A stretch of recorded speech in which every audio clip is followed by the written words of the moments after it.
Hello guys, new blog میں آپ کا سواگت ہے۔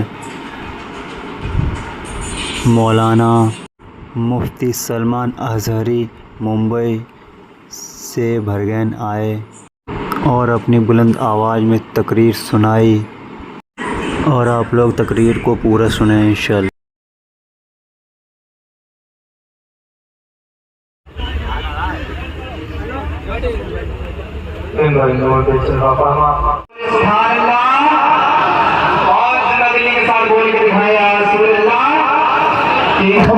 رسول اللہ، میرے آقا صلی اللہ علیہ وسلم فرماتے ہیں سب سے بہترین نکاح اور سب سے زیادہ برکت والا نکاح وہ ہے جس نکاح میں خرچہ کم کیا جاتا ہے۔ یہ حضور کا فرمان سنا، جس نکاح میں خرچہ کم کیا جاتا ہے۔ آپ کو پتہ ہے ایک صحابی آیا، کہا حضور غریب ہوں لیکن شادی کی خواہش ہے۔ حضور نے فرمایا کر دی جائے گی تمہاری شادی مدینے میں، لیکن مہر تو دینا ہوگا۔ اپنی بیوی کو مہر تو دو گے، مہر قانون ہے۔ کہا کیا دوں؟ کہا کوئی ایک چاندی کی انگوٹھی۔ کہا حضور اتنی اوقات نہیں ہے چاندی کی انگوٹھی عورت کو دے دوں۔ کہا جاؤ لوہے کی انگوٹھی۔ اس صحابی نے کہا میں آقا میری اتنی بھی اوقات نہیں ہے، ایک لوہے کی انگوٹھی دینے کی بھی اوقات ہے۔ حضور پاک نے انصار صحابہ میں سے ایک کی بیٹی کا نکاح اس نوجوان صحابی کے ساتھ طے کیا، اور اس کے بعد مہر کیا۔ اس صحابی سے پوچھا نہ تو چاندی کی انگوٹھی مہر میں دے پائے گا، نہ لوہے کی انگوٹھی دینے کی طاقت ہے۔ حل معک من سور القرآن، کیا تجھے قرآن کی کوئی سورہ یاد ہے؟ اس صحابی نے کہا کذا و کذا، یا رسول اللہ فلاں فلاں سورتیں یاد ہیں۔ حضور نے فرمایا جا تیرا نکاح کرتا ہو اور مہر میں تو اپنی دلہن کو قرآن کی سورتیں یاد کرا دے۔ حضور نے نکاح کو اتنا آسان کیا اور فرمایا میرے آقا نے کہ اتنا آسان کر دو نکاح کہ زنا مشکل ہو جائے۔ تم نے الٹا کر دیا، نکاح کو اتنا بھاری بنا دیا کہ زنا آسان ہے۔ آج لوگوں نے کیا کیا جھمیلے پال رکھے ہیں، اور سب سے بڑی خرابیاں ہمارے اس معاشرے میں جو در آئی ہیں یہ ہندوانہ رسم و رواج ہے۔ تم پڑوس میں رہتے رہتے سب چیزیں ان کی اڈاپٹ کرنے لگے۔ ہمارے یہاں یہ سب چیزیں ہیں نہیں۔ آپ کبھی کیوں نہیں پوچھتے میرے نبی کی 9-10 شادیاں ہوئی، حضور نے کیا مہر دیا تھا، کس طرح شادیاں ہوئی تھی؟ چلو حضور صلی اللہ تعالیٰ علیہ وسلم کی 10 ازواج کا معاملہ ایک طرف، اپنی سب سے پیاری بیٹی سیدہ کائنات فاطمہ الزہرا کا نکاح کیسے کیا تھا؟ مدینے میں آپ جا کر کے ڈھونڈ کر کے دکھاؤ وہ حال کہاں ہے جہاں شادی ہوئی تھی ان کی، وہ کہاں ہے، سجاوٹ کیسی تھی؟ میرے عزیزوں مسجد نبوی میں یہ سادہ نکاح تھا فاطمہ الزہرا رضی اللہ تعالیٰ عنہا کا۔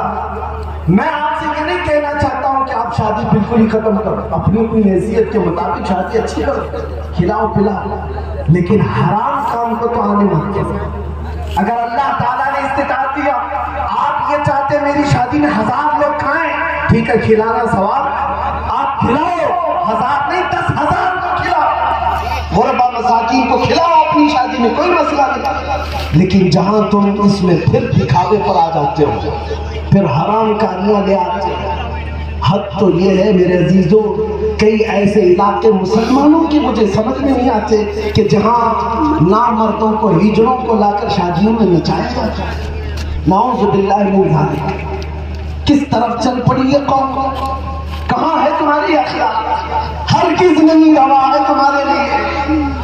آپ کو یہ سوال کرنا چاہیے میرے نبی کو کیسی شادی پسند ہے، آپ کو بتا دیا جاتا، لیکن پوچھتا نہیں نوجوان، کیونکہ بہت ساری قربانیاں دینی پڑیں گی، چھوڑنا پڑے گا۔ آج یہ عہد کرو ہے نوجوانوں، میں معاشرے میں موجود بے حیائیوں اور برائیوں کو مٹا کر کے حضور کی سنتوں کو زندہ کروں گا انشاءاللہ۔ میرے آقا نے فرمایا من تمسک بسنتی عند فساد امتی فلہ اجر 100 شہید، فلہ اجر 100 شہید، او کما قال نبی صلی اللہ علیہ وسلم۔ آپ کو آج کے زمانے میں ایک بہترین تحفہ دے کر جائے۔ نوجوانوں ثواب کمانا چاہتے ہو کہ نہیں؟ جوانوں سے پوچھ رہا ہوں، اس فساد کے دوران جہاں اخلاق تباہ ہو گئے، اس وقت اگر کسی نے حضور کی ایک سنت کو زندہ کیا، میرے آقا فرماتے ہیں اسے 100 شہیدوں کا ثواب۔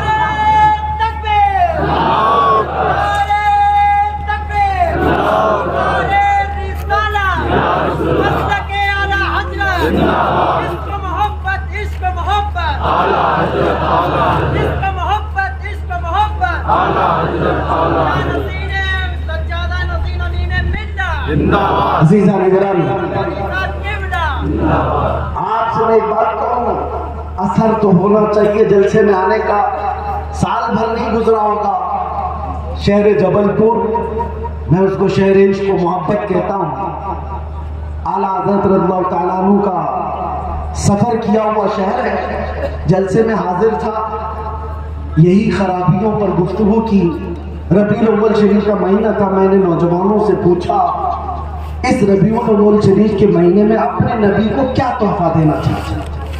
ظاہر سی بات ہے جلوس میں بہت کچھ سجاتے ہیں سب اپنی جگہ پر، اپنے اخلاق سے کوئی تو حضور کو تحفہ دو گے۔ 12 نوجوان کھڑے ہیں، کہا ہم یہاں اعلاناً یہ کہتے ہیں، سب کے سامنے عہد کرتے ہیں، حلف اٹھاتے ہیں، شادی شدہ نہیں ہیں، ہم شادی کریں گے بغیر کسی جہیز کے اور سنت رسول کے مطابق۔ میرے عزیزوں یہ کوئی بڑی قربانی کی بات نہیں ہے، اللہ نے تمہیں مرد بنایا ہے، بھکاری نہیں بنایا، مرد بنایا، دونوں ہاتھ دیے ہیں، کماؤ اور کھلاؤ اپنی بیوی کو، ایک لقمہ کھلانا صدقے کا ثواب ہے، اور یہ مانگنے کا رواج۔ اسی علاقے سے ایک فون ہمیں آیا تھا کہ شادی ہے بہن کی اور اس میں ہمارے جیجا کو جو ہے بائک دینا ہے، اس کے لیے کچھ تعاون ہوگا، تعاون کے لیے وہ چندہ مانگ رہے، بائک دینا ہے۔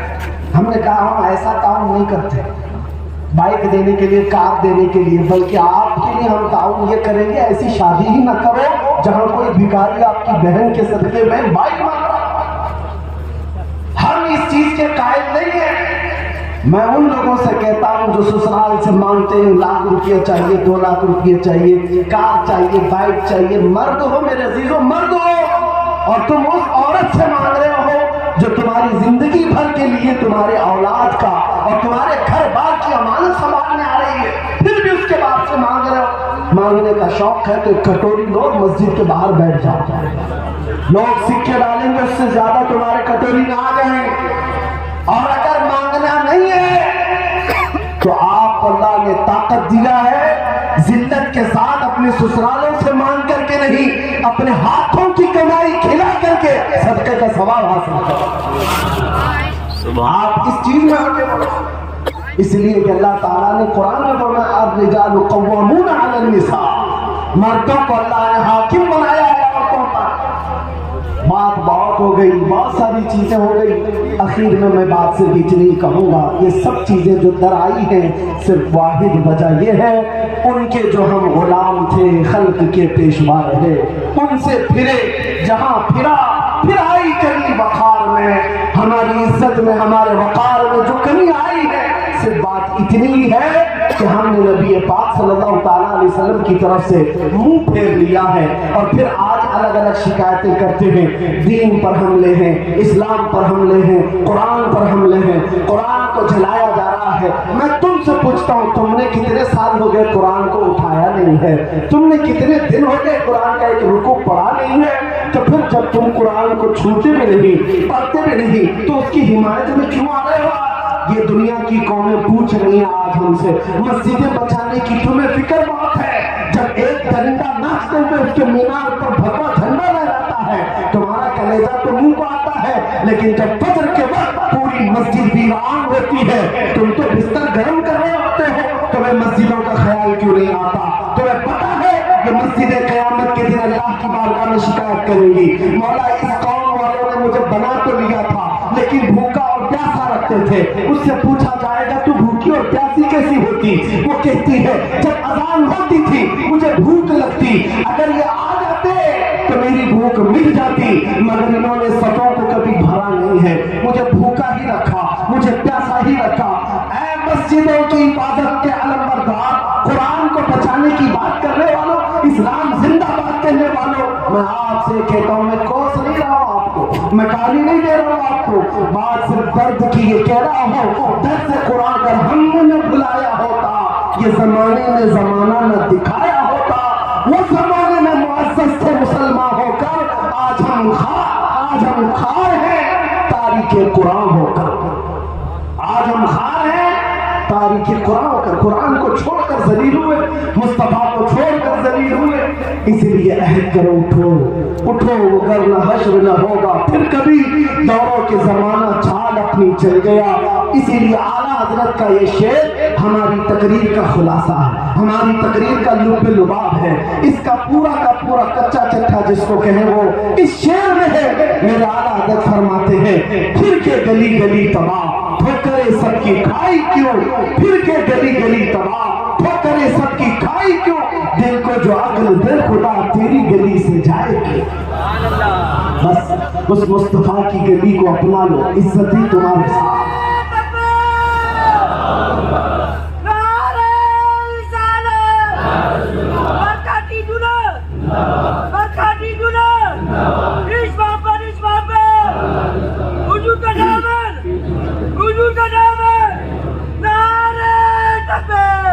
میرے عزیزوں, یاد تک جو باتیں تھیں بس میں دو چند باتیں بڑے دنوں سے میرے گوشے ذہن میں تھیں تو آپ کے سامنے عرض کر دے رہا ہوں, اس لیے کہ یہ برکاتی ممبر ہے, یہاں سے ہمیشہ اصلاح کی بات ہوتی ہے. اور اگر حضور امیر ملت ادام اللہ فیوز تائید رہی تو اس میں اثر بھی پیدا ہوگا انشاءاللہ. علماء کرام, ہمارے اختلافات بہت ہیں, بہت سارے اختلافات ہر زمانے میں رہے, اور میرے آقا کے فرمان کے مطابق امت کا علماء کا اختلاف امت کے لیے رحمت ہے. لیکن اس اختلاف کی دو قسمیں, مذموم اور محمود. اختلاف مذموم وہ ہے جس میں گالی گلوچ ہونے لگ جائے, یہ مولوی کی وہ پاجامہ پکڑ کر کھینچے, وہ اس کی کھینچے, اور دونوں ایک دوسرے کے خاندانوں پر تانے کسنے لگ جائے, یہ مضمون. اختلاف محمود کیا ہے؟ کسی دلیل پر آپ کا اتفاق نہیں, آپ کو اختلاف کرنے کا حق ہے لیکن گالی دینے کا حق نہیں. آپ ایک دوسرے کے دامن کو کھینچ کر کے اس کو ذلیل نہ کریں. میں ایک مثال آپ کو بتا دوں, امام شافعی رحمۃ اللہ تعالیٰ علیہ بہت بڑے استاد ہیں, ان کے شاگرد امام ابو موسیٰ المازنی. استاد اور شاگرد میں ایک مسئلے میں اختلاف ہو گیا. پڑھانے کے وقت امام شافعی ایک مسئلے کے جواز کے قائل ہیں اور شاگرد کہہ رہے ہیں یہ جائز نہیں, آپ کی دلیل سے مجھے اتفاق نہیں. امام شافعی نے کہا ٹھیک ہے, اگر تمہیں اتفاق نہیں ہے تو چھوڑو. شاگرد اٹھ کر چلے گئے, استاد کی درسگاہ بھی چھوڑ دیا. امام ابو موسیٰ المازنی سنیے, ایک دن, دو دن, تین دن گزر گئے, وہ آئے نہیں امام شافعی کے پاس, چھوڑ دیا انہوں. اختلاف ہوا استاد کا شاگرد کا. ایک دن امام شافعی رحمۃ اللہ تعالیٰ نے بازار سے گزر رہے تھے, دیکھا بازار میں امام ابو موسیٰ کھڑے تھے شاگرد. امام شافعی پیچھے سے جا کر ان کے کندھے پر ہاتھ رکھتے. انہوں نے پلٹ کر کے دیکھا امام شافعی نے, کہا حضور یہاں کیسے؟ امام شافعی نے ہاتھ میں ہاتھ لیا اور کہا ابو موسیٰ تیرا اور میرا اختلاف اس مسئلے میں ہے, رسول اللہ کے غلام ہونے میں تو کوئی اختلاف نہیں. میں بھی اس رسول کا غلام ہوں جس رسول کا تو غلام ہوں, اس میں تو ہمارا کوئی اختلاف نہیں. یہ ہمارے بڑوں کے اختلاف تھے کہ مسئلے میں اگر اختلاف ہو بھی جائے وہ اصل کو دیکھتے تھے کہ ہماری جڑ تو رسول اللہ. دوسری چیز میں آپ کو بتاؤں, امام احمد بن حنبل, یہ علماء کے سلسلے میں بات چل رہی ہے, اصلاح معاشرہ کا یہ بہت بڑا پلر ہے. یہاں سے اگر خرابیاں ختم ہو جائیں, کیونکہ میرے آقا نے فرمایا میری امت کے دو پہیے, دو جماعتیں اگر صحیح ہو گئی تو میری پوری امت صحیح ہو جائے گی. صحابہ نے پوچھا وہ دو جماعتیں کون سی ہیں؟ فرمایا ایک علماء کی, ایک عمرا کی, امیروں کی. یہ دو اگر صحیح ہو گئے تو امت صحیح ہو جائے گی, اور یہ دو بگڑ گئے تو پوری امت بگڑ جائے گی. ضرورت ہے اصلاح معاشرہ میں, یہاں کی بھی اصلاح کی. علماء امام احمد بن حنبل اور ان کے زمانے کے بڑے محدث ہیں شیخ علی مدینی, امام بخاری کے استاد ہیں. یہ امام علی مدینی اور امام احمد بن حنبل میں کسی مسئلے میں اختلاف ہوا. امام احمد بن حنبل کے شاگرد کہتے ہیں ہم ایک دن پڑھنے کے لیے بیٹھے ہوئے تھے, شیخ علی مدینی گھوڑے پر سوار ہو کر تیزی سے آئے, گھوڑا سامنے باندھ دیا اور سینہ تان کر اندر امام احمد بن حنبل کا دروازہ کھولا, چیختے ہوئے آ گئے احمد بن حنبل کہاں ہے؟ درسگاہ میں بیٹھے تھے. امام احمد بن حنبل نے اپنے سارے شاگردوں کو باہر بھیج دیا, جاؤ ہماری بات چیت ہوگی. یہ ہے بڑے علماء کی بات, چھوٹوں کو پہلے باہر کر دیا, جاؤ ہماری بات ہوگی. دونوں بڑے محدث ہیں. امام احمد بن حنبل جن کو 5 لاکھ حدیثیں یاد ہیں, شیخ علی مدینی ان کو بھی لاکھوں حدیثیں یاد ہیں. دونوں ایک کمرے کے اندر دروازہ بند کر کے بات چیت کر رہے ہیں. شاگرد کہتے ہیں آواز اتنی بلند ہو گئی تھی ہمیں لگتا تھا کہ اب مار پیٹ ہو جائے, ہاتھا پائی کی نوبت آ جائے گی, اتنا تیز آواز اندر سے آ رہی تھی. تھوڑی دیر کے بعد آواز ٹھنڈی ہونے لگی, پست ہونے لگی, بند ہو گئی آواز, دروازہ کھل گیا.